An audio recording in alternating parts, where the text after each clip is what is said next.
Hi everyone, and welcome to this video tutorial on how to cloak affiliate links in WordPress. Cloaking affiliate links is the process of hiding the original URL of your affiliate link behind a more user-friendly and relevant URL. This can help to improve your click-through rate and conversion rate, as well as make your site look more professional.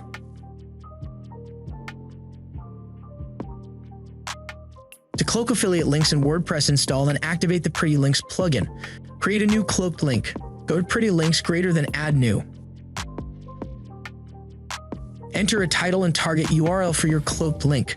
The title is for your own reference, and the target URL is the original URL of your affiliate link.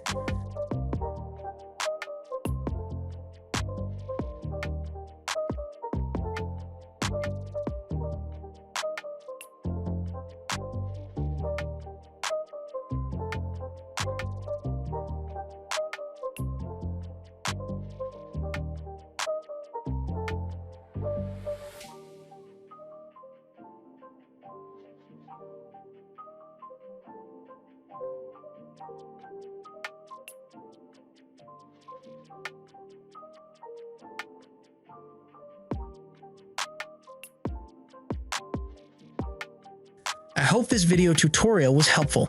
If you have any questions, please leave a comment below.